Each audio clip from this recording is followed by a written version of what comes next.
Bonjour à tous et bienvenue sur le Rendez-vous Tech, l'émission qui explore et qui vous résume de manière compréhensible toute l'actualité tech, internet et gadgets. Bonjour à tous et bienvenue sur le Rendez-vous Tech, le podcast qui vous décrypte de manière intelligible et intelligente, enfin on va essayer, la technologie, internet et les gadgets. Nous sommes en août 2019 et c'est l'épisode numéro 309. Bonjour à tous, et oui, ce n'est toujours pas Patrick. Patrick est toujours sous les cocotiers en train de siroter des cocktails avec l'argent des patriotes. Non, je plaisante. Je plaisante, c'est Jérôme qui a pris les commandes.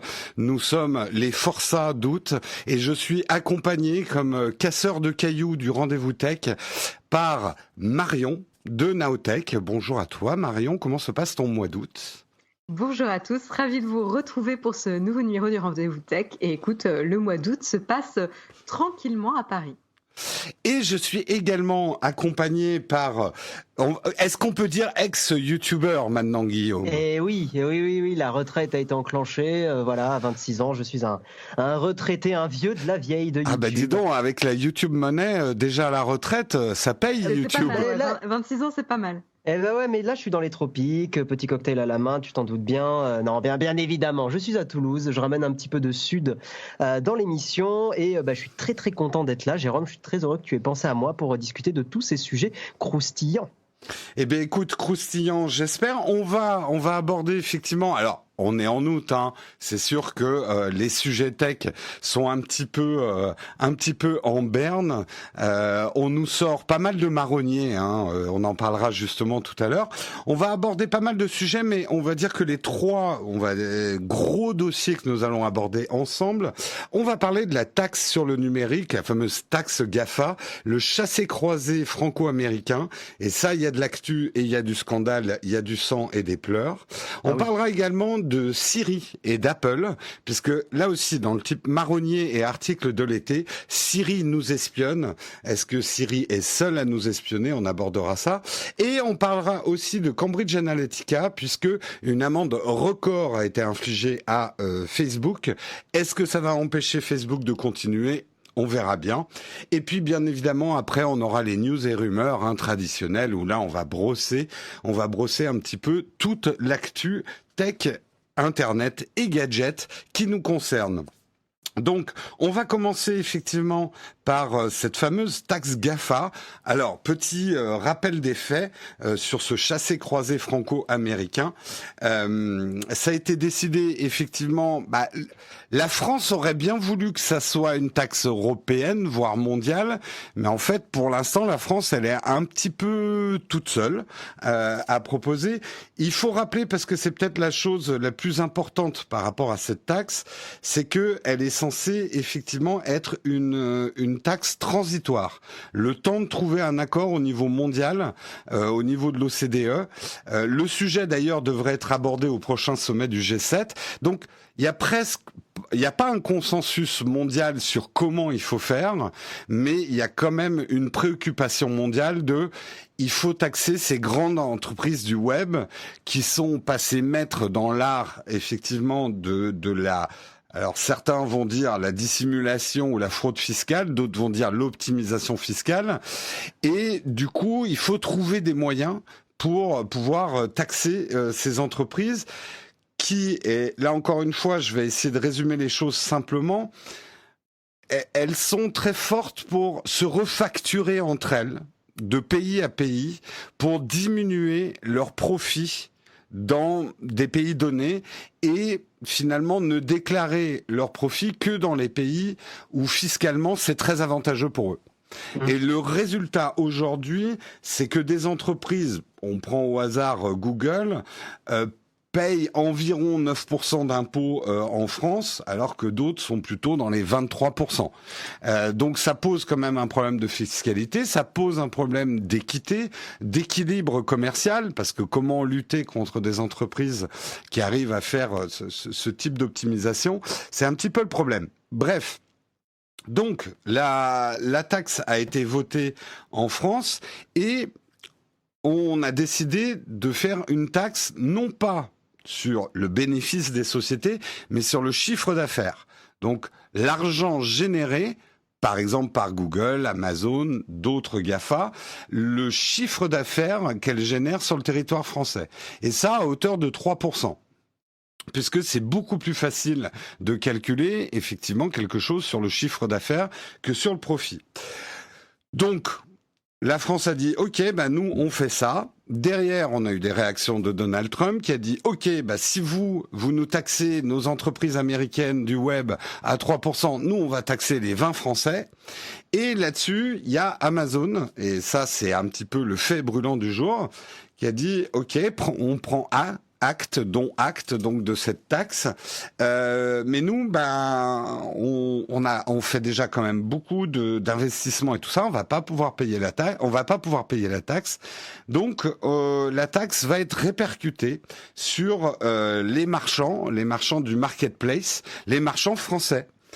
Donc, on a averti votre pays, mais ça va poser des petits problèmes effectivement aux marchands français qui du coup vont soit répercuter cette taxe sur leurs consommateurs en augmentant les prix, soit la prendre à leur charge et du coup diminuer leurs profits. Dans les deux cas, pour effectivement les marchands français du marketplace Amazon, ça risque d'être délicat. Voilà où on en est aujourd'hui. Vous, Marion et Guillaume, est-ce que vous avez des réactions par rapport à ça ? Est-ce que vous avez lu un petit peu ce qui se passe ? Marion, peut-être pour commencer ? Oui, j'ai suivi l'affaire. Je trouve ça assez intéressant. Ça montre un petit peu un problème plus large qui est à l'échelle européenne, en fait, des systèmes de taxation à l'échelle européenne, puisque là, on a quand même l'Irlande et le Luxembourg qui bénéficient en fait de ces optimisations fiscales. Et en fait, sans le soutien de l'Europe, la France est un petit peu seule en fait. Et donc évidemment, elle va un peu jouer à whack-a-mole. Enfin, je me souviens plus du nom en français, mais oui, les trucs avec les tops là, le marteau. Écrase marmotte, non écrase. L'écrase top. C'est plutôt les tops, ouais. Donc voilà, essayer d'assommer la taupes. Qu'est-ce que c'est que ces deux personnes du Sud ? On dit les taupes, pas les tops. Alors les personnes du Sud sont en majorité, donc en fait tu n'as pas le droit de nous reprendre sur cet épisode. Bon, d'accord, donc c'est des tops roses. Voilà. Exactement. N'est-ce pas, Jérôme? Et Guillaume? Donc voilà, donc ça en fait c'est plus un problème européen et donc tant que la France est toute seule, ça va être un petit peu compliqué. Et en effet, Amazon ou les autres, donc là pour l'instant on n'a eu qu'une réaction d'Amazon, ils vont potentiellement pouvoir répercuter justement cette taxe sur les TPE et PME françaises qui vont potentiellement, même si certains ont dit qu'ils ne le feraient pas, le répercuter sur les Français. Enfin, à un moment donné, c'est les Français qui vont payer, quoi. Que ce soit les sociétés françaises ou les consommateurs français. Voilà, c'est mécanique en fait. Donc du coup, c'est pas forcément une solution. Et donc c'est vrai que quand on a Mounir Majoubi qui dit, évidemment, il est pas content, c'est exactement pas l'effet qu'il escomptait, évidemment. Mais quand il dit, maintenant c'est la responsabilité du consommateur de ne pas consommer Amazon, même si on est content qu'Amazon crée des emplois, donc il y a un double discours. C'est la responsabilité des consommateurs français de ne pas consommer Amazon. Là, à un moment donné, c'est un petit peu compliqué, quoi. C'est ce qu'on disait, c'est un petit peu avouer l'échec de cette taxe GAFA. Là où ça va être vraiment intéressant, ça va être donc fin août, au moment où il va y avoir justement le rassemblement pour le G7 du 24 au 26 août prochain à Biarritz. Biarritz. Yep. Donc là, ça va être intéressant de voir si la France a réussi à suffisamment mettre la pression pour encourager d'autres pays de l'Union européenne à ouvrir le sujet, le débat, et à faire quelque chose à l'échelle européenne. Ça va être très compliqué, parce qu'encore une fois, si on n'arrive pas à remettre en jeu un petit peu les règles de taxation à l'échelle européenne, je ne suis pas sûre qu'on arrive à quelque chose de vraiment très concret. Je ne sais pas ce que tu en penses, toi, Guillaume. Déjà, ce que j'en pense, c'est que c'est un petit peu scandaleux. C'est ma vision et mon avis est assez tranché, mais oui, c'est un petit peu scandaleux que Amazon répercute ça sur les TPE et les PME. Mais il fallait s'y attendre. C'est pas nos copains. Et puis, voilà, ces entreprises-là, c'est pas nos copains. Et eux, leur objectif, c'est de maximiser leurs profits. Même si c'est une vision très manichéenne, je vous l'accorde, mais globalement, on en voit la preuve là aujourd'hui avec ce qui se passe. On les taxe à 3%. ils répercutent ça en France pour que eux n'aient pas à payer ces 3% là. L'autre problème que je vois là et qui est un problème fondamental chez les GAFAM, c'est que ils sont en situation de monopole. Et que dire aux Français, acheter autre part, c'est compliqué.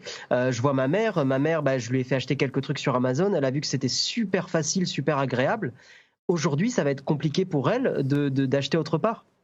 Et il faut se mettre à la place de beaucoup de Français qui, pour eux, ça peut être difficile de changer de boutique en ligne. Ils sont habitués à acheter parce que pour le coup, l'ergonomie d'Amazon est vachement bien faite. Et ça peut être super compliqué pour eux de dire, non, va sur la Fnac où tu n'auras peut-être pas tout ce que tu cherchais sur Amazon avant, tout ce que tu avais. Va sur Cdiscount, va sur autre part. Ça peut être compliqué pour des gens. Donc, voilà, le problème fondamental, la base du problème, c'est l'omniprésence et le monopole que Amazon a aujourd'hui. Et je suis le premier à être critiquable là-dessus parce que j'ai beaucoup acheté sur Amazon. Heureusement, je le fais moi aujourd'hui. J'ai annulé l'abonnement premium et tout ça. Mais ouais, c'est tellement bien fait, Amazon, que je comprends que ça soit difficile d'en sortir. Et on est un peu, selon moi, dans une impasse. Ce qu'il faudrait, c'est une vraie alternative, une très bonne alternative au niveau d'Amazon. Mais on n'a pas ça aujourd'hui, donc compliqué. Oui, puis moi, je pense que, alors c'est plus un homme d'État, mais quand même un homme politique français qui dit la solution à ce problème-là, c'est que les Français boycottent un système de distribution de vente. C'est un peu un aveu d'échec et une solution quand même. On se dit mais ils auraient pu anticiper la réaction d'Amazon et sans parler de la réaction qui va arriver derrière de Google. Le truc qui est très dangereux, c'est que ce qui est en train de décider Amazon par rapport à cette loi, ça risque de faire pas jurisprudence, mais tache d'huile les autres Criteo, parce qu'il n'y a pas que Amazon, Google et tout ça. Il y a d'autres grosses boîtes, Rakuten, Criteo, etc. qui sont concernées. Attendent un peu de voir ce que vont faire Amazon, Google et tout ça, et décider ensuite de comment elles vont répercuter cette taxe. On n'aurait pas pu un petit peu anticiper ça. Alors, est-ce que la France a juste décidé cette taxe GAFAM en restant seule, en partant finalement sans alliés, pour marquer un peu le coup, pour dire nous on y va et qui même me suivent? On le verra au G7, comme le disait Marion. Est-ce que les autres vont suivre? Mais s'ils suivent pas, on va se retrouver quand même un peu une main devant, main derrière, et c'est un peu une situation délicate, quoi. Ce qui est rigolo, c'est là, je viens de chercher sur le net là. En 2014, tu avais déjà la loi anti-Amazon. Je ne sais pas si vous vous rappelez, mais il y avait eu la France qui avait interdit aux sites en ligne de faire des frais de port gratuits pour les livres. Et Amazon qui avait foutu la livraison à 1 centime pour contrer ça. Et comme quoi, c'est triste. Mais pour l'instant, l'autre tentative que je connais, moi, n'a pas marché non plus. Donc, quelle est la solution? J'ai peur que ça soit encore une question ouverte. En tout cas, après, moi, je conçois que nous sommes... la France est une nation, elle a un droit souverain de décider de comment le commerce est régulé. Mais il est naïf de croire que du commerce comme ça s'arrête à nos frontières et que partir sur ce type de taxe sans avoir d'alliés, c'était peut-être quand même un petit peu extrêmement dangereux. Parce que Amazon peut répercuter ça sur les marchands français et donc pénaliser spécifiquement les Français. Si l'Europe, et on va dire les grands pays d'Europe, s'étaient serré les coudes et avaient dit c'est comme ça que ça va se passer, Amazon n'aurait pas été libre de dire on répercute ça sur tous les marchands Amazon, parce que là, ils se tiraient vraiment une balle dans le pied. Oui, mais là, tu touches à un problème, encore une fois, de fond et que je trouve passionnant. Je ne cacherai pas que je suis pro-européenne, mais pour moi, on touche à un vrai problème européen aujourd'hui et qui met l'Europe en situation compliquée, parce que si elle n'est pas capable de rapidement de montrer l'intérêt à l'échelle du monde et la force, la solidarité qu'il peut y avoir entre les pays de l'Union européenne, on va au-devant quand même de grandes complications et de la remise en cause du système européen même. C'est-à-dire, va essayer de défendre auprès de l'Irlande et du Luxembourg, qui bénéficient évidemment de l'attractivité de ces pays-là. Je veux dire, essaye de compter le nombre d'emplois qui sont créés, car il y a beaucoup de sociétés qui ont leur siège européen en Irlande ou au Luxembourg. Donc évidemment qu'ils n'ont pas envie qu'on remette en cause les règles. Et on l'a vu il y a quelques mois ou quelques années, quand on avait demandé à l'Irlande, je crois, de renvoyer l'argent que Google, je ne sais plus qui leur avait payé, alors que la France aurait dû le toucher, etc. Non mais De toute façon, bon, après, on arrive dans des problèmes européens, mais il y a une compétitivité entre les pays européens qui n'est pas que saine et qui nous empêche effectivement de nous serrer les coudes, et spécifiquement sur le cas d'Amazon. Et là, je pense aux consommateurs. Qu'est-ce qui risque de se passer si les prix augmentent sur Amazon.fr? Eh ben, les consommateurs, ils vont aller voir chez Amazon.uk et puis Amazon.Allemagne, etc.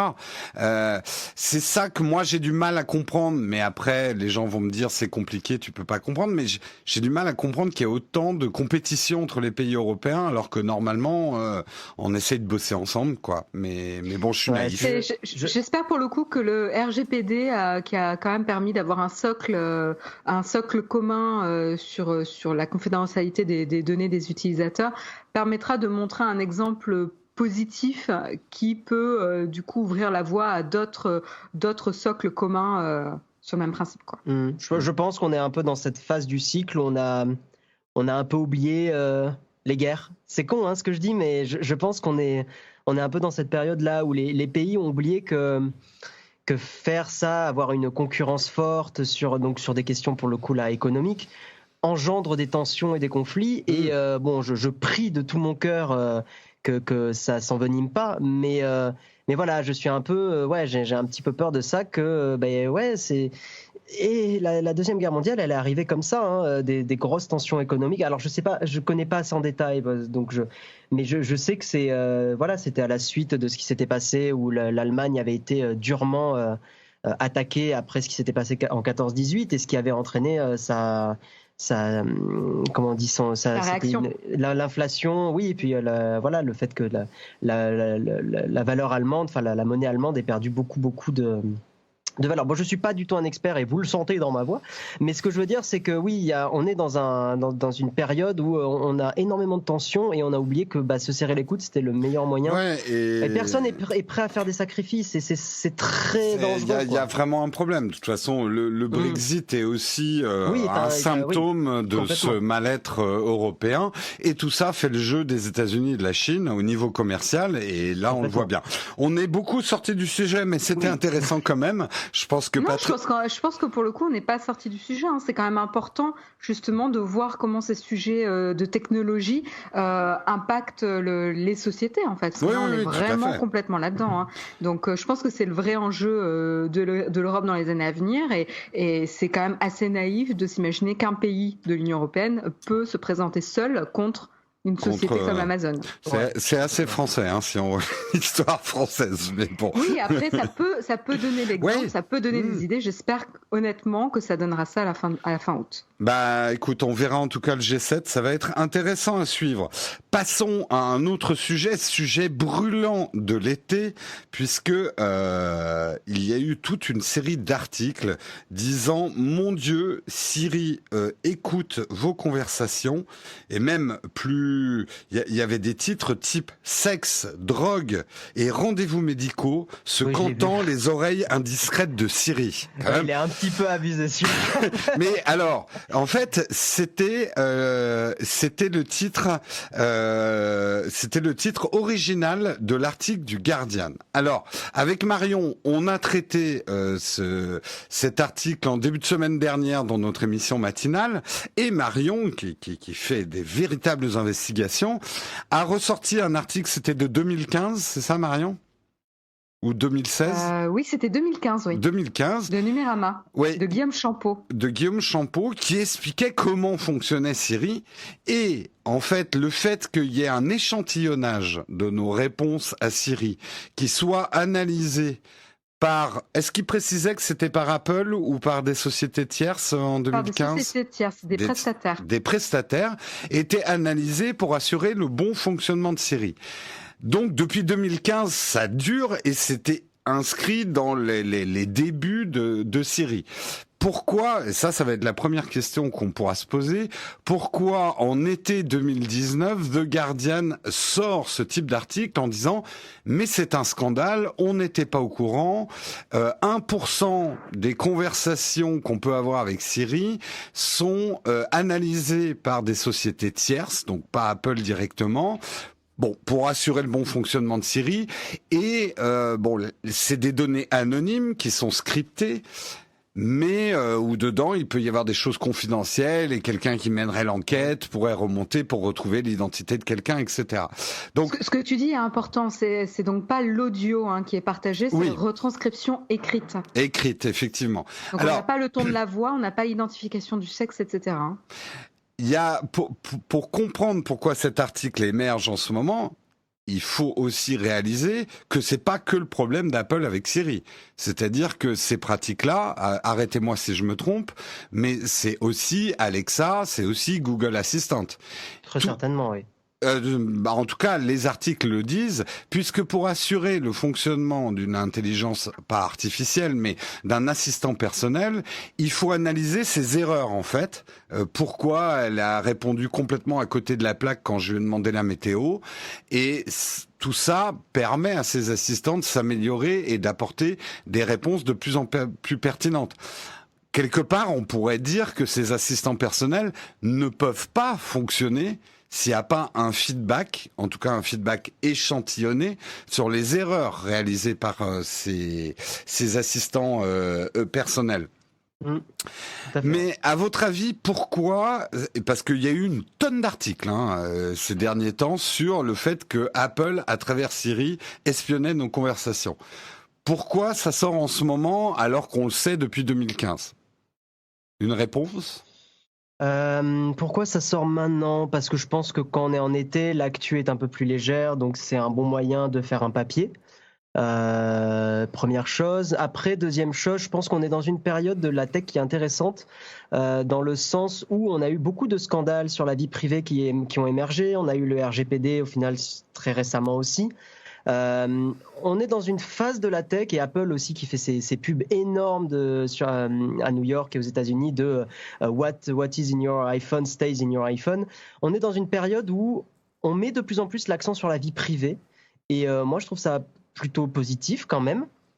Et à mon avis, il y a une sorte de lien entre tout ça où dès qu'on peut parler de vie privée en essayant de montrer que quelque chose va pas bien, ou dès qu'on peut faire un article un peu là-dessus, à mon avis, on le fait, et c'est pas plus mal. Et je trouve que l'article, en tout cas celui de Siècle Digital, est plutôt pertinent.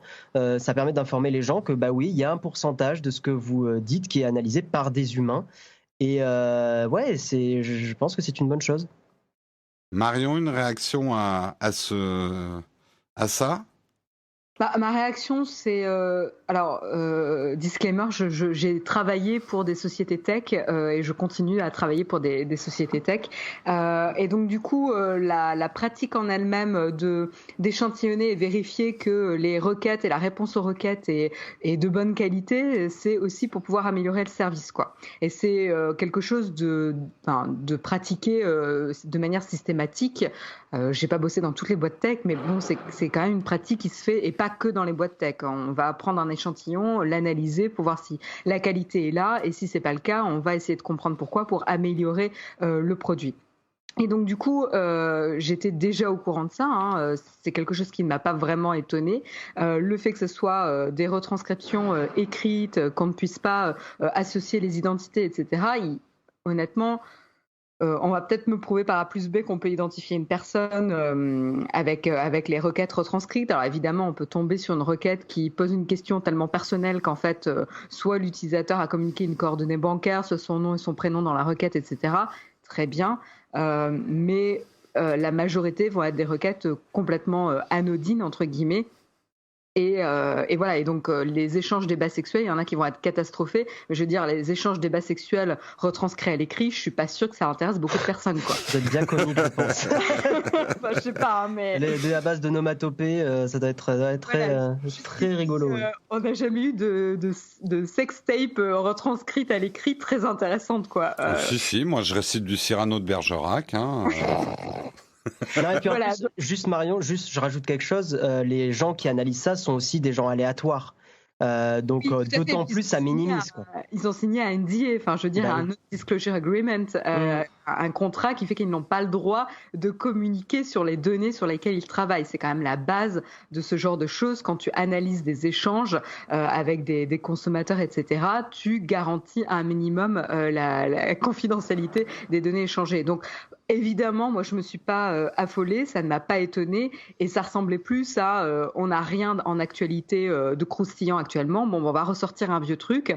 Bon, ça tombe bien, la donnée privée actuellement, ça cartonne. Bon, on va remettre ça au goût du jour. Alors, je suis un peu méchante quand je dis ça. En effet, l'angle du règlement général de la protection des données qui est sorti, qui a été validé en 2018, mai 2018, et la sensibilisation générale du grand public concernant le traitement de ces données privées, qui est quelque chose d'extrêmement positif, et on avait besoin de cette prise de conscience, donne un éclairage et une mise en avant de cet article intéressante. C'est vraiment important que les gens prennent conscience de comment leurs données sont utilisées. Ouais. Maintenant, le ton catastrophique et le ton scoop, on n'a jamais vu ça, et c'est tout nouveau. Ouais. Moi, m'irrite profondément. Oui, sexe, drogue et rendez-vous médicaux, on dirait le titre d'un film quand même. Ouais, si Sex and Sun, quoi. Voilà, ils auraient dit ça dès le début de la sortie de Siri, voilà, les conditions générales d'utilisation font mention que, etc. Ils auraient mené un travail journalistique objectif en citant le contexte et les faits, vraiment. Ça ne peut pas donner la même chose. Et en expliquant que avec l'importance du RGPD qui est passé en vigueur en 2018, c'est important de revenir sur ça. Ça, j'en conviens tout à fait. Mais là, le ton de l'article est quand même un peu... Et du coup, de tous les articles qui ont suivi derrière, c'est peut-être ce que tu disais, Guillaume, tu as tout à fait raison, c'est une bonne chose qu'il y ait une prise de conscience. Mais aujourd'hui, la prise de conscience, on a presque l'excès inverse, c'est-à-dire on est passé d'une naïveté, d'une ignorance... parce que ça nous arrangeait d'ignorer comment tout ça fonctionnait, à maintenant un peu une paranoïa disproportionnée et une mauvaise compréhension et un mélange entre espionnage, traitement de données, vente de données. Mais tant mieux, bon, tout ça va s'expliquer dans le temps, je pense que... Mais les réactions des gens sur Twitter par rapport à ça sont... également disproportionné par rapport au je m'en foutisme qu'ils avaient il y a pas si longtemps. C'est ça qui peut énerver. Quand même, le résultat de ça, Apple s'est aperçu, et effectivement, comme tu le disais, Guillaume, mène une grande campagne sur la vie privée. Moi, comme je l'avais dit dans une vidéo, peut-on faire confiance à Apple? Quand on se réclame le chevalier blanc, on a intérêt à avoir le slip propre. Et c'est vrai que ça fait un peu sale, ce genre d'histoire, pour Apple. Donc là, ils ont décidé d'arrêter complètement les écoutes. Google aussi, ça c'est la nouveauté du jour, a dit qu'ils arrêtaient aussi ce système-là pour mettre au point... Alors, on peut plus le faire chez Google que chez Apple actuellement, de désactiver ça de manière assez simple, désactiver en fait l'écoute qui pourrait contribuer à l'amélioration du produit. Tout le problème pour ces sociétés, c'est de trouver le bon équilibre. Parce que comme disait Marion, on a besoin de ces informations-là pour améliorer le produit. Il y a un moment, les assistants personnels n'évolueront pas si personne ne leur donne du data, s'ils n'apprennent pas à interagir avec les humains qui les utilisent. Donc ça va être problématique. Peut-être qu'une des solutions, c'est je vais utiliser un anglicisme, mais d'incentiver, d'inciter, voilà, par des bons d'achat, des trucs comme ça, les gens à aider ces assistants personnels à évoluer. Mais il faut, dans le cas d'Apple, qu'on ait des systèmes beaucoup plus clairs pour dire non, je ne veux pas que mes données servent en aucune façon à améliorer le produit. Voilà. Non, mais je pense que on l'a toujours eu et on l'aura demain et voilà. Enfin, il y a pas grand-chose de nouveau là-dessus. Quand tu installes une mise à jour macOS, t'as une étape au moment de l'allumage de ton ordinateur après une mise à jour qui dit est-ce que vous souhaitez envoyer les rapports d'erreur et participer à l'amélioration constante de macOS et du produit. Tu dis oui, tu dis non. Bref, tu choisis ce que tu veux et c'est clair. Et c'est pas complexe. Oui, je suis d'accord, mais... Windows a ça aussi. Oui, Apple... la plupart des OS ont ça, heureusement. Ouais, mais Apple, qui se fait maintenant le chantre de la protection de la vie privée, devrait faire la même chose qu'ils font avec la géolocalisation, c'est-à-dire faire des rappels réguliers. Est-ce que vous êtes toujours d'accord pour que Siri utilise vos données dans le cadre de l'amélioration de Siri et faire des rappels réguliers aux gens? C'est pas ce que requiert le RGPD. Hein. Oui, mais on va c'est se ce que baser sur le requiert, c'est ce que je suis socle. en train de dire. C'est ce que requiert une campagne de pub comme Apple est en train de nous faire de grands défenseurs de la vie privée. Non, je pense pas. Et alors là, je suis vraiment foncièrement contre, parce que sinon, on va transformer la confidentialité en choses très contraignantes pour tous les utilisateurs, Oui, où à chaque fois, ils vont être pingés par tous les services continuellement, tous les mois, pour savoir si on veut encore utiliser leurs données. Et franchement, L'équilibre est très dur à trouver. Hein. c'est ça, il faut trouver l'équilibre. Et encore une fois, le RGPD est là pour donner un socle, ou en tout cas des conseils sur comment mieux le mettre en place. Et il y a une des règles, c'est le délai de conservation de ces données-là. Il y a un délai de 3 mois, je crois, quelque chose comme ça, où tous les 3 mois, ou en tout cas une donnée ne doit pas être conservée plus de 3 mois sur un utilisateur. C'est vrai Et donc en fait, déjà, tu ne peux pas construire une base historisée des conversations d'un utilisateur. Et très bien, ça marche aussi. De toute façon, le langage évolue dans le temps, donc en fait, c'est assez pertinent aussi. Donc, je pense qu'il faut, comme tu dis, Guillaume, trouver le juste équilibre. Et je pense qu'aussi, le fait qu'ils aient dit... qu'ils communiquaient sur le fait qu'ils allaient arrêter justement la transmission de ces restitutions écrites, c'est parce qu'ils se sont aperçus qu'ils n'étaient pas en accord avec le règlement général de la protection des données, et que comme cet article va le mettre en lumière, ça va attirer évidemment l'Union européenne sur ce sujet, et ils vont évidemment avoir envie de faire une enquête sur ce sujet bien précisément. Ouais. Et donc là, pour montrer patte blanche, ils ont décidé d'arrêter préemptivement cette pratique-là, qui est, est-ce que tu es quand même... Est-ce que tu es quand même juste d'accord que Apple doit faire encore plus attention que les autres du fait de leur campagne marketing? Je suis d'accord qu'ils fassent plus attention que les autres parce que c'est leur argument marketing. Ouais. Maintenant, ce n'est pas en mettant des pop-up toutes les semaines, quoi. Non, mais aujourd'hui, moi, je trouve qu'Apple a trouvé un assez bon équilibre. Moi, je reçois une notification par semaine sur une app et Apple me demande est-ce que je suis toujours d'accord pour que telle app, et de temps en temps je me dis mais non, cette app je l'utilise plus, donc je donne pas l'accord et je désinstalle l'app. Moi je trouve que c'est un bon équilibre. Mais je serais très intéressée de voir le taux de personnes qui lit attentivement la pop-up qui arrive sur la gestion de la géolocalisation versus le nombre de personnes qui machinalement vont dire OK. Le truc, c'est que je trouve que ça a une vertu, c'est que ça me rappelle, moi, constamment, qu'il y a des apps que je n'utilise pas et qui me demandent encore du data ou qui exploitent encore la géolocalisation. Moi, je trouve que c'est pas mal, même à titre pédagogique. Oui, c'est pas mal, mais après, bon, on est biaisé parce que nous, on est très fans de tech et c'est vrai que ces messages-là, on va y faire très attention, mais c'est vrai que monsieur, madame, tout le monde vont faire un petit peu moins attention. Juste pour en revenir à l'article, si moi je peux donner un petit conseil, les assistants vocaux, c'est vachement bien et tout, mais effectivement, avec ce genre d'article, ça nous rappelle que il faut être prudent. Moi, ce que je recommanderais à tous ceux qui ont des assistants vocaux, c'est effectivement de pas activer la détection vocale. Je sais que c'est pénible parce que c'est quand même un des gros points forts des assistants vocaux de pouvoir dire les phrases clés. Mais c'est vrai que ce que vous dites va dans les serveurs des grosses entreprises et on ne sait jamais comment ça peut être utilisé. Donc des assistants vocaux, trop bien. Moi, pour le coup, je suis quand même resté chez Apple très longtemps. Mais ce que je vous invite à faire, c'est de vraiment l'activer que par exemple en gardant le bouton Power appuyé sur les iPhones ou le bouton Home, parce que c'est sur les anciens, c'était le bouton Home. Et voilà. Et je sais qu'un truc que je faisais par rapport au boulot, c'était que mon Google Home, quand j'en avais un à l'époque, je le laissais à mon studio et je l'amenais pas chez moi. C'est ma vision très personnelle de la vie privée, mais je considère que chez moi, c'est chez moi. Et que j'ai pas envie d'être écouté et on sait jamais comment ces données pourraient être utilisées. Écoute, après, chacun fait comme il veut, je juge pas. Vous êtes libre de faire comme vous voulez, mais c'est un conseil. Exactement, et on passe au 4e sujet brûlant, au 3e même, je sais pas pourquoi j'en ai rajouté un, au 3e sujet brûlant de l'été, Cambridge Analytica, le nom qui a fait trembler ou qui fait trembler Facebook, puisque 5 milliards de dollars, une amende historique qui n'arrêtera pas Facebook. C'est le titre effectivement du Courrier international sur cet article. Rappel des faits, les autorités américaines ont infligé une amende de 5 milliards de dollars à Facebook en disant que Facebook avait effectivement trompé ses utilisateurs quant à l'utilisation de leurs données personnelles.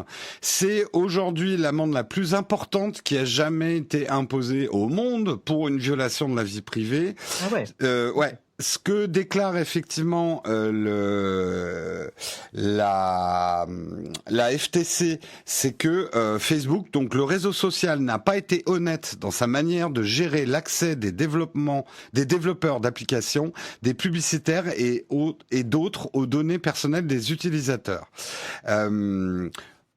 Je vais pas vous rappeler toute l'affaire Cambridge Analytica, mais en gros, ça a été effectivement l'utilisation des données d'utilisateurs et ce qui est considéré comme plus grave, des données des amis des utilisateurs. C'était à base d'un questionnaire, des gens ont rempli ce questionnaire et Cambridge Analytica a non seulement tapé dans ce data-là, mais également en prenant le nom, les amis Facebook de ces gens-là, pour dresser des profils qui ont, en tout cas c'est l'hypothèse de travail, auraient fortement influencé l'élection présidentielle de 2016 aux États-Unis. On parle également d'influence autour du Brexit, avec effectivement un profiling. Comment on dit en français un profiling? Un profilage. Un profilage, oui, un profilage politique de personnes qui doutent au moment des votes, des gens qui doutent. Et ça a permis de placer de la publicité très orientée pour conditionner le vote de ces gens-là. C'est ça qui fait scandale avec Cambridge Analytica. Oui, parce qu'aux États-Unis, la publicité pour des partis n'est pas interdite. C'est vrai qu'en France, on n'a pas trop l'habitude, mais aux États-Unis, tu peux avoir de la publicité à la télé. Ouais, mais alors attention, il n'y a pas que de la pub. Et en France, on sait que tu peux aussi mettre des articles, tu peux mettre des choses qui vont influencer en fait le vote de quelqu'un. Si une personne, tu vois, elle hésite entre deux partis et que tu la bombardes avec des articles sur l'immigration, etc., tu vas faire basculer son vote. Tu vas la mettre dans une bulle en fait de pensée qui va conditionner en fait son vote et qui va influencer son vote, et c'est ce qui est très grave. Oui, c'est dangereux, ouais. Alors, pour en revenir à cette amende de 5 milliards de dollars, pour faire une petite précision aussi sur, parce que là on parle que de Cambridge Analytica, mais de manière plus générale, en fait, il y avait un petit problème quand même avec l'API de Facebook, qui, avec d'autres partenaires, donnait accès aux données d'amis, à d'amis tierces, etc. Donc du genre Microsoft et Sony. Où Facebook s'est aperçu en 2019 que l'accès n'avait pas été coupé. Après le scandale Cambridge Analytica, ce qui est quand même génial, et ce qui montre la complexité du développement de services de Facebook, parce que je pense pas qu'honnêtement, il l'ait fait exprès. Là, c'est tellement gros que je pense que juste, c'est compliqué dans le code de Facebook de pouvoir retrouver toutes les occurrences, etc. Mais quand même, ils n'avaient pas coupé l'accès à Microsoft et Sony et donc potentiellement d'autres partenaires jusqu'à cette année, Oui, et ce qui est important à comprendre, tu fais bien de faire ce rappel, mais d'une manière générale, moi je vois souvent des gens qui me disent « Mais non, Facebook ne vend pas des données, il vend de l'espace publicitaire qu'il fabrique avec les données des gens. » Non. Là, dans le cas de Cambridge Analytica et d'autres affaires, il y a une vente directe quand même de données, en tout cas d'ouverture de l'API à des sociétés tierces. Donc, il y a effectivement... Bien souvent, ce n'est pas de la vente directe de données, mais de la vente d'espace publicitaire avec ciblage grâce aux données des gens. Mais il y a eu aussi, et dans le cas de Cambridge Analytica, de la vente directe de données de la part de Facebook, Donc c'est ça qui a été sanctionné par la FTC. Pour en revenir justement à cette amende paraît record. C'est quand même 5 milliards de dollars, c'est quand même assez énorme. Mais certains disent, et notamment deux membres de démocrates ont dit que l'amende n'était pas assez sévère et qu'elle ne ferait pas évoluer Facebook. C'est-à-dire que c'est une bonne tape sur les doigts, mais ça n'empêchera pas Facebook de changer radicalement et peut-être que ce genre d'erreur se reproduira. Et ces deux membres de l'agence auraient préféré une action en justice contre le PDG du réseau social, donc qui est carrément un système judiciaire qui se met en place et que Mark Zuckerberg soit tenu responsable de l'honnêteté en fait dans la gestion des données de ses utilisateurs. Qu'est-ce que vous en pensez ? Est-ce que ils doivent être tenus responsables au niveau pénal, les dirigeants de ces sociétés, que ça soit Twitter, que ça soit Facebook, que ça soit YouTube, Google, etc. C'est tout le débat entre personnes physiques et personnes morales. Il y a beaucoup de gens qui trouvent que le système d'entreprise où l'entreprise est une personne morale est pas bon. Parce que dès que tu as effectivement un scandale, et il y avait eu ça par exemple avec les suicides chez Orange, je crois, enfin France Télécom à l'époque, où en fait les dirigeants sont pas forcément. Alors j'ai pas suivi les news récentes, mais tu as vraiment ce système où c'est une personne morale, c'est l'entreprise, c'est pas moi, je suis pas responsable, et c'est l'entreprise qui est condamnée. Et effectivement, ce système est fortement critiquable. Après, est-ce que faire condamner Mark Zuckerberg en personne, est-ce que c'est lui qui est le responsable complet de tout ce qui s'est passé ? J'en sais rien. Je pense qu'il y a d'autres personnes dans les maillons de la chaîne qui sont tout autant, peut-être même plus responsables que lui. Et pour le coup, autant c'est pas quelqu'un que je porte dans mon cœur, autant j'ai un peu l'impression que Mark Zuckerberg se prend tout dans la face et que c'est un peu le bouc émissaire de tout ce qui se passe. Donc je sais pas trop, j'ai pas de réponse claire. Encore une fois, c'est pas un domaine où j'ai une grande expertise, le milieu des entreprises.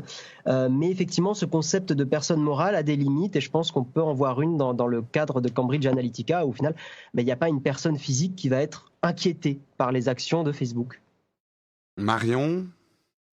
Pour moi, je suis pas vraiment d'accord sur l'idée de punir ou de cibler une personnalité au sein de la boîte, parce que pour moi, une boîte, c'est un système de valeurs, une société. Quand je dis une boîte, en fait, c'est une société. Oui, une société, ouais. C'est un système de valeurs, et en fait, ces valeurs, elles sont communiquées à travers toute la taille de l'entreprise quand c'est bien communiqué, et donc elles sont portées par pas juste le CEO, mais en fait tous les employés. Alors évidemment, tout le monde n'a pas le même pouvoir d'action que Mark Zuckerberg, mais bon, Sheryl Sandberg, elle est très haut placée aussi, et j'en sais rien si elle est impliquée dans l'affaire. Donc en fait, je pense que les proches de Mark Zuckerberg, ou en tout cas les proches de ceux qui détiennent le pouvoir, sont aussi importants. Et donc je pense pas que ça soit une solution. Encore une fois, j'ai l'impression qu'on essaie de trouver une solution simple à un problème complexe. Oui, ça c'est vrai. Et en fait, ça ne marche jamais. Genre, déjà, par définition, on va droit dans le mur, quoi. On regarde le Brexit, on n'est pas content, on vote exit, et puis après on se dit mince, comment on le fait, quoi. Concrètement, qu'est-ce que ça résout ? Que dalle. Donc voilà, je pense que ce qui est intéressant, c'est notamment au-delà de l'amende, c'était aussi le comité de contrôle qui va être instauré chez Facebook pendant je ne sais pas combien d'années. Je crois que c'était plus de 10 ans, je ne l'ai plus en tête la durée, mais où ils vont auditer un petit peu les prises de décision de Facebook, si c'est transparent, ce qui peut être encore challengé, évidemment. Mais ça, c'est intéressant. Mais en effet, pour mettre en perspective un petit peu l'amende qu'ils ont eue, donc de 5 milliards de dollars, à savoir, quand même, en 2019, Facebook a fait 15 milliards de revenus sur le premier trimestre. Oui, 2019. donc ça les a pas... Enfin, c'est une grosse amende, mais ça les mettra pas à genoux, hein. C'est une très très grosse amende, mais en fait à l'échelle de la boîte et sur la perspective de développement dans le futur, quand on voit le chiffre d'affaires qu'ils faisaient en 2014 et celui qu'ils font en 2019, et qui quand ils se projettent dans l'avenir, en fait c'est quelque chose qui va être amorti et inclus dans les risques que la boîte va prendre, en fait. Et c'est comme quand on évalue quelqu'un qui va tricher au métro et sauter par-dessus la barrière, avec le pourcentage de chance qui tombe sur des contrôleurs. Est-ce que c'est plus rentable pour lui qu'il saute par-dessus la barrière, ou qu'en fait il respecte et qu'il paye son abonnement, qu'il respecte ? En fait, là, très, très clairement, Facebook a pris l'autre alternative. Ils préfèrent payer que changer leurs produits et leurs valeurs. Parce qu'en fait, là, ça touche au cœur du fonctionnement de Facebook et des valeurs de la boîte. Ouais. Là, je sais pas, mais en tout cas, c'est quelque chose qu'on pourrait spéculer. Il faudra voir effectivement dans l'avenir, parce que au-delà des 5 milliards de dollars, il y a quand même cette affaire Cambridge Analytica au niveau de la notoriété de Facebook et de son image de marque. Ça coûte beaucoup plus cher que 5 milliards de dollars. Et je pense que et tu vois le revirement qu'on voit. Alors pour l'instant, c'est des intentions. Il faudra voir dans les faits si ces boîtes, Google, YouTube de Google, Twitter, Facebook changent dans leur manière de fonctionner, parce que l'opinion publique, c'est quand même leur client, peut-être pas direct, mais la réputation de ces boîtes-là, c'est aussi quand même leur gagne-pain. Alors, c'est ce que je pensais également. C'est ce que je pensais également. Et en fait, quand j'ai lu l'article sur la croissance, alors j'essaie de te retrouver la source, l'article sur la croissance de Facebook depuis l'affaire Cambridge Analytica, ça m'a scotché. Ouais. Littéralement scotché quand tu vois la croissance. Alors tu te dis ils auraient eu une meilleure croissance et encore plus rapide s'ils n'avaient pas eu le scandale. Mais en fait, la croissance est tellement incroyable de 2014 à 2019 qu'en fait, on y va, quoi. Ouais. Concrètement, le problème fondamental, par exemple, tu vois, dans tous mes collègues et tout ça, tous mes potes, on sait tous que Facebook, c'est pourri, d'un point de vue gestion des données et tout. Mais on n'a pas d'alternative. Et Facebook est tellement puissant aujourd'hui, en tout cas dans ma vie à moi, pour dire, bah, tiens, un ami est intéressé par un événement, et j'ai trouvé plein d'événements à Toulouse ou sociaux, tu vois, où je me suis dit, bah, cool, je vais y aller. Grâce à Facebook, et pour l'instant, aucune alternative est aussi efficace que Facebook. Donc en fait, on est sur Facebook par défaut, parce qu'on n'a que ça. Et c'est Exactement. super pénible, mais c'est comme ça. Hein. Bah, on en revient un petit peu à ce que vous disiez sur Amazon. Ouais, c'est vrai, mais c'est ça. Il n'y a pas vraiment d'alternative aussi grosse qu'Amazon où on peut quasiment tout acheter. Et Facebook, on aimerait bien qu'il y ait une alternative, mais il n'y en a pas vraiment, quoi. Ouais. Et donc pour revenir un petit peu pour le chiffre, pour vous donner une idée, donc en 2017, avant que toutes ces histoires un petit peu se déroulent, etc., il gagnait dans le premier trimestre 7,9 milliards de revenus. Et après 2 ans, il gagne 15 milliards de revenus. Donc c'est quand même pas mal d'avoir doublé en 2 ans. Oui, malgré les affaires, quoi. Malgré les affaires, tu vois. Et donc, est-ce que ça va les motiver finalement ? Est-ce qu'ils voient une conséquence ? Bien sûr qu'ils doivent avoir... Je pense quand même qu'à long terme, ça a des conséquences. Je suis d'accord avec toi. À court terme, de toute façon, la croissance de Facebook est tellement folle que l'affaire Cambridge Analytica allait pas faire un coup d'arrêt à la croissance. Maintenant, l'image à long terme sur des générations entières... et d'ailleurs, ça m'amène, on est obligé d'avancer dans l'émission, on avance dans l'émission, ça m'amène à l'article suivant, puisque à une certaine surprise, le groupe Facebook a annoncé que ses produits que sont Instagram et WhatsApp ne s'appelleraient plus Instagram et WhatsApp, mais Instagram from Facebook. From Facebook et WhatsApp from Facebook. Alors, c'est pas la première fois qu'ils font ça parce qu'Oculus est déjà un produit par Facebook, mais moi j'étais assez surpris parce que côté consommateur, je me suis dit Instagram et WhatsApp finalement bénéficient d'une bonne image de marque et ils sont pas tachés par les affaires de Facebook. Donc pourquoi ils décident de signer ces produits-là du nom de la société ? La réponse, en tout cas officielle, c'est donner une cohérence au groupe Facebook et que voilà, rappeler aux gens que ces produits-là sont maintenant développés et évoluent avec les équipes de Facebook. Donc quelque part essayer de prendre un peu du bénéfique d'Instagram et de WhatsApp pour le ramener sur Facebook. Est-ce que vous pensez que c'est une bonne stratégie ou au contraire ça va faire que noircir l'image d'Instagram et de WhatsApp ? Marion, si tu veux commencer. Bah, moi, je vais continuer dans ce que j'étais en train de dire. C'est-à-dire qu'en fait, mon avis a relativement changé depuis 2 semaines là, qu'on a vu les conséquences sur l'amende de Facebook. C'est qu'en fait, nous qui avons une vue, qui sommes fans de tech et qui avons une vue très biaisée de qu'est-ce qu'est la technologie et comment le rapport des gens à la technologie, parce qu'on est des tech addicts, on va dire ça comme ça, je pense qu'on se fourre le doigt dans l'œil en fait en pensant que tout ce qui s'est passé sur Facebook et sur les problématiques de confidentialité, etc., depuis 2 ans, vont mettre en péril la puissance du groupe Facebook. Et en fait, c'est assez malin ce qu'ils font. C'est que Facebook a toujours voulu être une plateforme. C'est assez politique comme positionnement. Ils ont toujours voulu que Internet soit synonyme de Facebook finalement, ou que Facebook soit synonyme d'Internet. Mais en fait, Facebook, c'est bien plus qu'une plateforme de réseau social comme il ne l'était au lancement. C'est aussi un service de messagerie via WhatsApp. C'est aussi une plateforme de partage de photos et de communication avec vos proches, etc. C'est aussi une plateforme de shopping. Et tout ça, c'est Facebook. Et donc en fait, comme tu disais, ils veulent apporter la lumière de ces autres services et mettre en retrait potentiellement le réseau social. Donc vous allez me dire, c'est bizarre parce que quand même le réseau social s'appelle Facebook.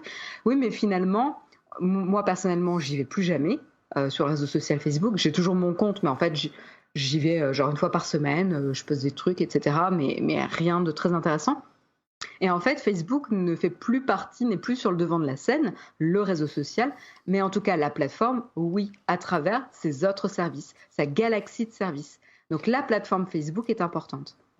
Et puis ceux qui sont soucieux de leur vie privée, en fait, ils iront de toute façon pas forcément sur Instagram. Donc qui est marqué Instagram ou Instagram from Facebook, ça va pas forcément eux les toucher, mais les plus de 90% des gens qui sont pas du tout au courant de Cambridge Analytica ou qui ont vaguement entendu ça, ils vont voir Instagram from Facebook, ils vont faire « Ah, il y a une mise à jour sur le Play Store. Ah, il y a une mise à jour sur l'App Store. Maintenant, ça s'appelle comme ça. Bon, et bien on fait la mise à jour et voilà. Et ça changera rien à leur vie. » Non, en vrai, moi je trouve que... Puis en plus, ce que tu as dit Marion tout à l'heure, c'est super intéressant, c'est qu'en fait, Facebook est en énorme croissance. Donc, c'est plutôt intéressant, même par exemple pour les actionnaires, d'avoir marqué From Facebook sur leurs produits annexes. Moi, ça me paraît super cohérent. Effectivement, moi, ça me fait tiquer. Parce que Facebook, d'un point de vue vie privée, voilà, on sait tous que c'est pas forcément terrible. Mais d'un point de vue stratégie de groupe et d'un point de vue image, en fait, oui, c'est une bonne stratégie, je pense, de rajouter un From Facebook sur leurs produits. Voilà. Eh ben, écoute, on verra les conséquences, mais là où je suis d'accord avec vous, c'est que je pense d'un point de vue entreprise et notamment vente d'espace publicitaire, c'est un bon mouvement marketing. C'est pas forcément pour les utilisateurs qui ont pas forcément envie de se faire rappeler qu'Instagram c'est Facebook, mais en termes de cohérence de groupe dans la vente d'espace publicitaire, qui reste quand même leur cœur de business, c'est un assez bon mouvement de la part de Mark Zuckerberg et de ses équipes. On avance un petit peu. On va parler de l'actualité, la triste actualité effectivement de Hong Kong.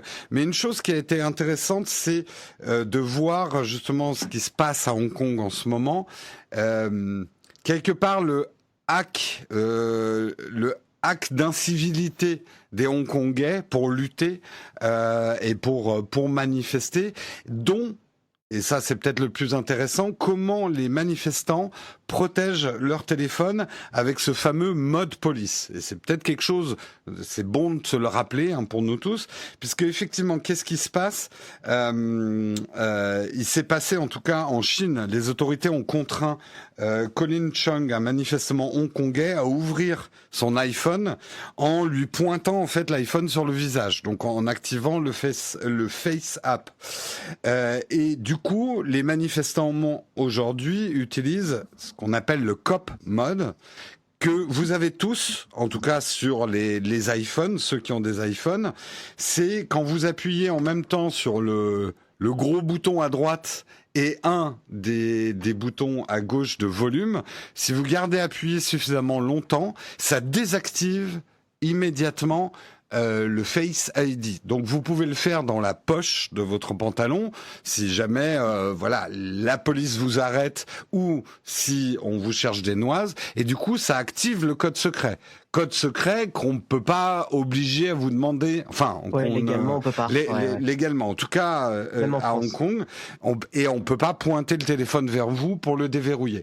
C'est intéressant parce que c'est justement ce que tu dis. En France, le Conseil constitutionnel a abordé la question dans le cadre d'une question prioritaire de constitutionnalité, et effectivement les sages ont tranché, refuser de donner son code confidentiel de téléphone en garde à vue est bien passible de poursuite. Mais ça s'arrête pas là.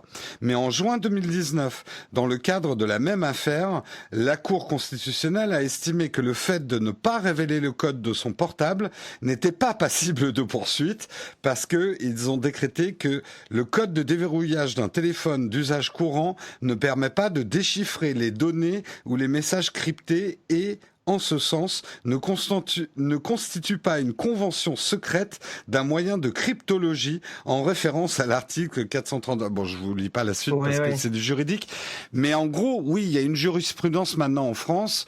On ne peut pas vous attaquer parce que vous avez refusé de donner le code de déverrouillage de votre téléphone. Ça ne veut pas dire que ça se passera bien. Ça se passera mal, c'est sûr. Ça se passera mal, mais constitutionnellement, vous n'êtes pas obligé de le donner. Et je termine juste là-dessus, après je vous demande votre avis. C'est d'autant plus important par rapport à ce qui se passe à Hong Kong, parce que quand on est contre son gouvernement, là, on rentre plus dans des crimes, mais c'est de l'incivilité, et ça peut être important dans un pays de pouvoir garder ces informations par rapport à un gouvernement. Donc c'est là où effectivement la protection par code secret reste importante. Est-ce que vous, Marion et toi, vous connaissiez ce code mode? Enfin, toi, je sais que t'as pas d'iPhone, Guillaume, mais Marion, elle a un iPhone. Marion, je te laisse commencer si tu veux. J'ai des petits trucs à dire après. Ok, oui, je connaissais ces modes rapides pour pouvoir bloquer que ce soit le Touch ID ou le Face ID, pour éviter que les personnes soient forcées de dévoiler, en tout cas contre leur gré, qu'on prenne les empreintes ou le regard, la tête. Donc je trouve ça plutôt malin et bien de la part d'Apple d'avoir sécurisé les devices de cette manière. Maintenant, c'est là où on se dit que tous les gouvernements sont pas sur la même base, de respect du consentement. Guillaume, toi qui as un Android, est-ce que ce genre de mode existe sur Android? Alors, aucune idée. Sur iPhone, c'est un truc qu'effectivement j'aimais bien. Si je peux donner un conseil à des gens qui vont manifester, sait-on jamais, effectivement, avoir un iPhone est pour le coup un petit peu mieux qu'un Android, dans le sens où on peut activer ce cop mode, ce mode police, pour ne pas faire en sorte qu'on vous force à déverrouiller votre iPhone avec votre visage ou votre empreinte digitale. Et en fait, tout ça, c'est lié. J'avais lu un article sur ça. Bon, j'ai pas retrouvé l'article, mais ce que je vais expliquer, c'est très lié. C'est lié au fait de ne pas s'auto-incriminer quand on est en garde à vue, qui est un droit complètement fondamental. C'est-à-dire, en fait, c'est dans l'idée de vous permettre d'attendre un avocat et de ne pas vous-même, pendant une garde à vue, donner des éléments qui pourraient être utilisés contre vous. C'est la fameuse phrase quand il y a des gens qui sont arrêtés dans des séries où on leur dit « vous avez le droit de garder le silence ». En fait, c'est la même idée, c'est que vous avez le droit de ne pas révéler ce qu'il y a sur votre téléphone. Alors beaucoup de gens, quand on parle de ça, sont là « mais t'as rien à cacher, tu peux montrer ton téléphone et tout ça ». Oui, mais c'est exactement la même chose que d'avoir le droit au silence et d'attendre un avocat. Et après, l'avocat vous dira quoi faire. Voilà, donc pour moi, c'est quelque chose qui est super important. Et pour le coup, c'est un des trucs qui fait que j'aurais toujours plutôt tendance à quelqu'un qui hésite entre un Android avec Google et un iPhone à prendre plutôt un iPhone rien que pour ce genre de feature, parce qu'on ne sait jamais de quoi l'avenir est fait. Et on le voit dans le cadre des manifestations à Hong Kong, c'est utile et que Apple, ils ont un peu pensé à ça. Ça fait écho à l'affaire qu'il y avait eu avec le tireur en masse, le gars aux États-Unis, je me rappelle. Oui, l'attentat terroriste où Apple avait refusé au FBI de déverrouiller le téléphone puisqu'il n'avait pas le code. Exactement. On est un peu dans le même genre d'esprit, c'est-à-dire de pas déverrouiller forcément le téléphone. Voilà, c'est très compliqué parce que c'est des affaires qui touchent beaucoup à l'émotion aussi, surtout dans le cadre de terrorisme. Mais on le voit, dans le cadre de manifestations, c'est vachement bien d'avoir ça. Tout à fait. On avance. Voilà. On va parler, c'est pas un sujet plus léger, mais quand même un petit peu. Des résultats boursiers, je vais pas rentrer dans les détails, mais juste pour donner un petit peu le classement des smartphones de cette année, puisque généralement au mois d'août, j'hérite du rendez-vous tech et qu'il y a souvent les résultats du trimestre, donc on peut parler un petit peu de classement. Les choses à retenir, c'est que Samsung reste numéro 1 des smartphones. La première place est encore à Samsung, donc bravo Samsung. Pour la deuxième place, ça se tire la bourre entre Apple et Huawei. Huawei, malgré les 2 balles dans le pied et les punaises qu'ont planté le commerce américain chez Huawei, Huawei affiche de très très bons résultats malgré ça et est passé donc en deuxième position. Ça se tire généralement la bourre avec Apple. Ce qui est intéressant avec Apple, c'est que en volume, les iPhones ne représentent aujourd'hui plus que 50% des revenus d'Apple. Et ça, c'est intéressant parce qu'on a souvent parlé de la vulnérabilité d'Apple, qui était que trop de son chiffre d'affaires reposait sur les iPhones. Quelque part, les ordinateurs étaient devenus une toute petite portion des revenus d'Apple, sans parler des iPads et des Apple Watch qui étaient même pas, qui figuraient même pas dans les camemberts. Donc, ça fait baisser un petit peu effectivement les revenus, en tout cas ralentir la croissance d'Apple, qui a quand même bénéficié d'un point de croissance. Mais en même temps, c'est plutôt une bonne nouvelle pour Apple parce que ça veut dire que leur virage vers les services, notamment, marche plutôt pas mal. On sait aussi que l'Apple Watch et l'iPad commencent à bien se vendre, pas trop mal. Donc voilà, sur l'ensemble de ces données, est-ce que vous avez des réactions? Si vous en avez pas, vous n'êtes pas obligé. Pas grand-chose à dire de mon côté. Non, oui, de toute façon, on l'avait vu, que Apple se dirigeait de plus en plus vers les services, effectivement. Je pense que c'est la bonne stratégie. Après, non, rien de spécial à dire en plus. Marion? Moi, je suis juste impatiente de voir les services qui vont être lancés. D'accord, ben justement... Magnifique transition. On va parler de l'Apple Card, puisque effectivement Apple s'apprête à lancer aux États-Unis. Ne nous enthousiasmons pas trop pour les autres pays, mais s'apprête à lancer effectivement aux États-Unis la fameuse Apple Card, et on a pu du coup voir. Je recherche mon article, excusez-moi, je l'ai perdu. Bon, c'est pas grave. On a pu voir les conditions dans lesquelles cette carte pourrait être utilisée, et il y a des choses assez surprenantes auxquelles on ne s'attendait pas sur l'utilisation de l'Apple Card. Par exemple, il sera interdit avec une Apple Card d'acheter de la crypto-monnaie, mais encore plus étrange, des billets de loterie ou des jetons de casino. Alors, ça peut nous paraître étrange à nous, mais en fait, il faut savoir qu'aux États-Unis, ça existe aussi pour d'autres cartes de crédit, l'interdiction d'acheter avec cette carte de crédit de la crypto-monnaie. Et que, en tout cas, ça va être le contrat que les Américains, en tout cas, auront avec l'Apple Card. On apprend aussi que cette carte, ça on le savait déjà, elle sera à la fois virtualisée, mais aussi physique. Elle est assez belle, elle est en titanium, c'est ça, je me souviens plus. Je crois que c'est du titane. Titane. Oui, titanium, c'est dans des trucs de SF.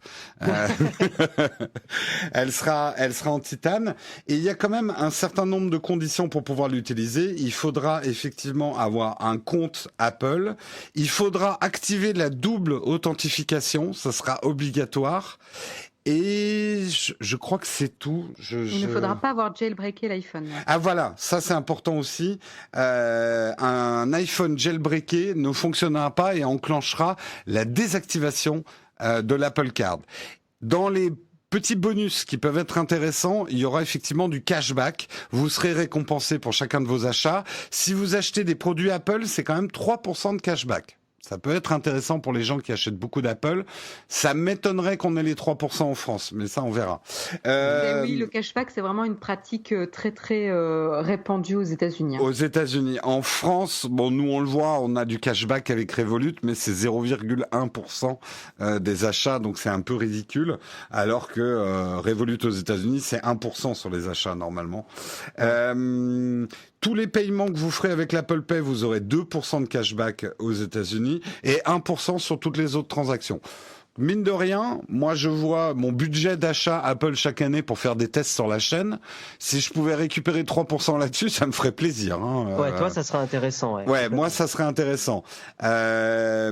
Donc, voilà, je pense que ça va être une carte qui va pas vraiment changer le visage de la banque et du système bancaire mondial, mais ça va peut-être changer la vie des Apple fanboys qui auront enfin leur carte avec une magnifique pomme croquée en titane dessus.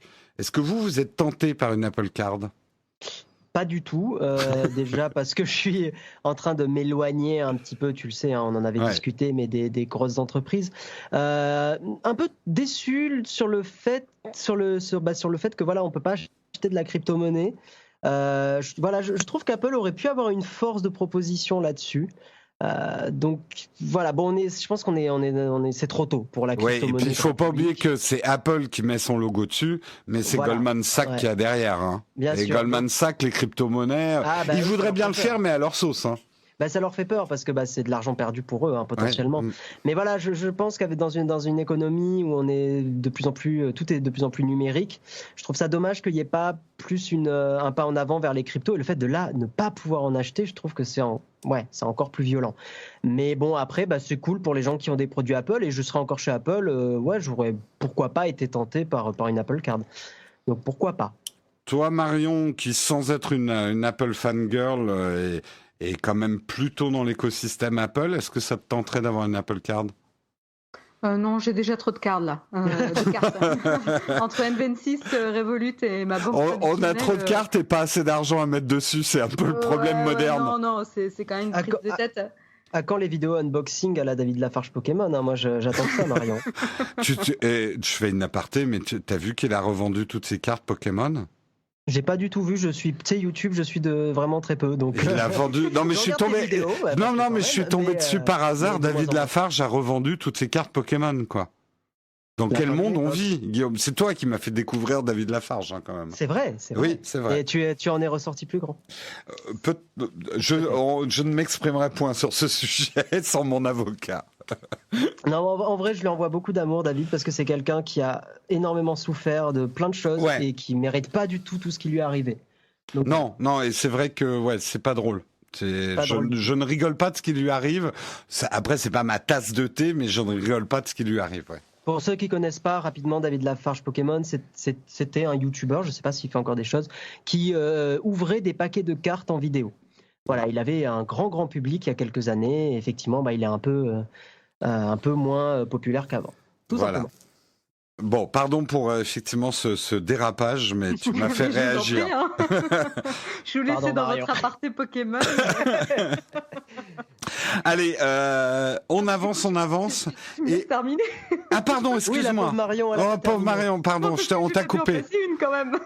Pardon. Donc qu'est-ce que je disais ? Je disais oui, donc moi j'ai pas forcément envie d'avoir une carte Apple. Par contre sur le fait des crypto-monnaies, ça ne me surprend pas ni de la part de Goldman Sachs ni de la part d'Apple, hein, parce qu'Apple est quand même pas connu pour expérimenter des choses nouvelles avant que ça soit mature. Au niveau du grand public. Donc en fait, ça fait complètement sens que la carte ne supporte pas les crypto-monnaies pour l'instant. Oui, bien sûr. Surtout que c'est une pratique qui se fait avec des cartes américaines. C'est pas les seuls à refuser de la crypto-monnaie. Hein. Il y a plein de cartes aux États-Unis où t'as pas le droit d'acheter de la crypto-monnaie avec. Mais même en Europe, je sais pas l'état de l'Europe là-dessus, mais je serais surprise qu'il y ait beaucoup de cartes à part. Je sais que Revolut le fait. Mais je pense pas qu'il y ait beaucoup de cartes qui l'autorisent. Revolut, justement, j'en avais parlé. T'achètes pas directement. Enfin, c'est un système protégé de crypto-monnaie quand même. C'est pas, c'est pas de l'achat brut de crypto-monnaie en fait. On termine avec un petit sourire. Sommes-nous revenus aux grandes heures de I'm a PC, I'm a Mac ? Eh bien, il semblerait, puisque Microsoft a fait appel à un acteur, et je ne mens pas, cet acteur s'appelle MacBook. Puisqu'en fait, son nom, c'est Mackenzie Book. Donc, ils ont fait appel à cet acteur pour faire des publicités pour la Surface. Donc, vous avez MacBook qui vante les mérites des Surfaces par rapport au MacBook. Donc, c'est bête, mais il fallait y penser. Ça me fait bien rigoler parce que là, je suis allé en Écosse il y a 2 semaines pour les vacances. C'était très cool. Et c'est vrai que voir des Macintosh partout, je dois t'avouer que j'ai eu un petit sourire un peu débile. C'est de Macintosh. Ah ouais. Donc on est totalement dans ça et je comprends. Et l'idée est pas bête en vrai. Hein. L'idée est pas bête. Alors, pour préciser, parce que quand j'ai fait cet article, je m'étais un peu trompé. C'est surtout des publicités pour la Surface Laptop.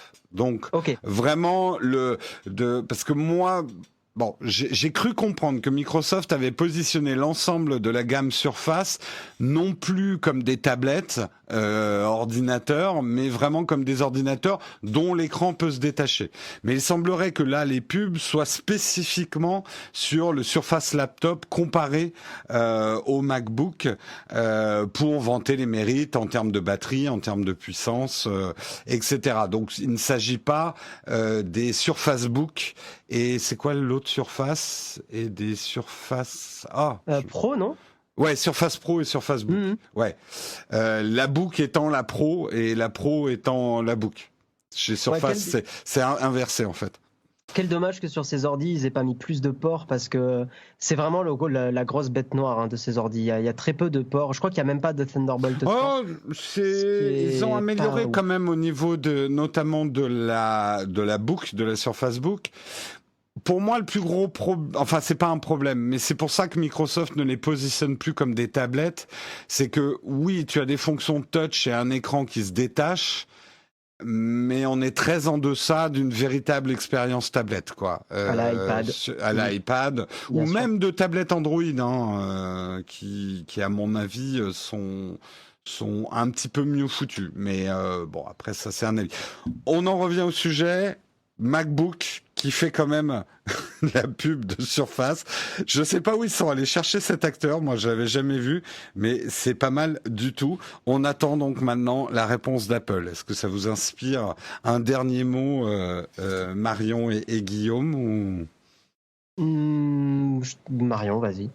Je trouve ça rigolo, c'est très nerdy comme campagne publicitaire. Je suis pas sûre qu'aujourd'hui Apple soit sur le même créneau quand on voit la dernière campagne de pub qui vise quand même un peu plus l'aspirationnel, quoi. Tu parles de la pub dans les concerts là ? Oui, les backstage concerts en suivant les artistes filmés avec des iPhone, c'est les iPhone 5 XS pardon. 10S, ouais. T'as pas le droit de dire XS. Ok, iPhone 10S, donc c'est shot on iPhone 10S, 10S. C'est toujours compliqué. Hein. C'est bien compliqué là. Je me rappelle des vidéos YouTube si je disais TNS, on me disait c'est pas TNS, c'est XS, l'inverse. Bon, bref. C'est la raison pour laquelle t'as quitté YouTube d'ailleurs. Je m'excuse. Je pouvais plus. Voilà. Je ne pouvais plus de ces critiques du XS ou du TNS. Non, et non, après, oui, j'ai toujours trouvé qu'Apple était un peu meilleur sur les publicités, de faire plus de l'inspirationnel, de mettre en situation, en contexte. C'est un peu ce que fait Coca-Cola avec ses pubs de Noël. Hein. Ils vendent pas le Coca-Cola. Ils vendent l'environnement autour du Coca-Cola et le fait que ça te mette bien. Et c'est exactement ce que fait Apple. Et je pense qu'à long terme, c'est plus pertinent. Mais ils peuvent faire ça parce qu'ils sont déjà très implantés et très... oui, tout à fait. Après, Microsoft est plus dans une position de challenger avec ses surfaces. C'est et ça prend. Hein. Les surfaces se vendent pas mal. Et je trouve que, en tout cas, en termes de hardware, les produits sont plutôt bons. De ceux que j'ai testés, les produits Surface m'ont laissé une très bonne impression. Et que maintenant que Microsoft les a un peu repositionnés au niveau marketing, on a une gamme intéressante et cohérente. Un petit peu cher à mon goût, mais... Un peu cher. C'est des jolis produits, puis à la FNAC, ils sont bien exposés. Et c'est bête, mais rien que ça, donne déjà plus envie. Ils ont compris un certain enseignement Apple, prix haut, mais dans un bel écrin. Mais justement, je leur reprocherais, il faudrait qu'ils soient un petit peu moins chers que les produits Apple. Apple pouvant... Enfin... Le consommateur Apple étant habitué à payer le prix Apple, ça va, mais le consommateur Microsoft peut-être un petit peu moins. Peut-être un peu moins, ouais. Tout à fait. En tout cas, un grand merci à vous deux de m'avoir aidé à tenter de remplacer Patrick, qui est bien sûr irremplaçable. J'imagine les commentaires. Patrick revient, Jérôme a fait n'importe quoi. Je vais m'en prendre plein la gueule dans les commentaires, mais c'est pas grave, j'assume. En tout cas, c'était un plaisir de présenter avec vous. Rapide de tour, où est-ce qu'on peut vous retrouver, toi Guillaume? Qu'est-ce que tu deviens? Où est-ce qu'on peut te retrouver et qu'est-ce que tu fais? Grande question. Moi, je suis reparti dans le développement web, donc j'ai retrouvé du boulot. C'est vrai que je suis en train de quitter un peu les réseaux sociaux, donc où est-ce qu'on peut me retrouver? C'est une grande question. On va dire... donne ton adresse, sinon. Non. On va éviter, hein. Sur Instagram, Guillaume-slash, parce qu'il y a un jour où je referai des photos dessus. Mais bon, c'est pas encore à l'ordre du jour. Mais je reviendrai un jour. Un jour, je reviendrai. Ta. Et toi, Marion, où est-ce qu'on peut te retrouver? Quelles sont tes news? Mais c'est étrange, on peut me retrouver comme Monsieur Jérôme Kainborg d'ailleurs sur la chaîne YouTube Nowtech. Mon Dieu, ouais, mais quelle chaîne de qualité! Vraiment incroyable. Et également, certains matins, tu présentes le live de Nowtech, j'ai entendu dire. Donc sur l'ActuTech, l'émission TechScope qui d'ailleurs s'arrête en août, mais va reprendre en septembre. Jérôme Kainborg, le seul qui fait la promo d'une émission qui s'arrête pendant 3 ans. Exactement, exactement. Oui, alors je donne quand même les raisons de l'arrêt. Nous arrivons bientôt à notre numéro 1000, c'est quand même pas mal, quoi. Hein. Et il a la bourre. Voilà, on se donne un petit peu de temps et on a besoin d'un petit peu de temps pour préparer la suite du numéro 1000 et ce fameux numéro 1000. Qu'est-ce qu'on va faire et qu'est-ce que l'émission va devenir? Voilà, c'était ma petite page d'auto-promo autour de Nowtech ouverte par Marion. Sur ce, pour ceux qui sont encore en vacances et qui écoutent ça en vacances, on vous les souhaite bonnes. Ceux qui sont revenus, on vous souhaite du courage pour la reprise. Et ceux qui sont partis en vacances, tout vient à point, à qui sait attendre. Et sur ce bon mot, on va se quitter. On va essayer de se rafraîchir, quoique le temps s'est rafraîchi. Hein. La canicule est un petit peu passée. On attend la prochaine. Et je vous remercie encore chaudement tous les deux. Je remercie aussi Patrick qui m'a fait confiance. J'espère qu'il se tordra pas de douleur pour prendre en charge son enfant, le rendez-vous tech, pendant le mois d'août, faire du babysitting. Merci à toi en tout cas pour l'invitation. Et merci Jérôme. Salut tout le monde. Ciao, ciao. Salut, ciao.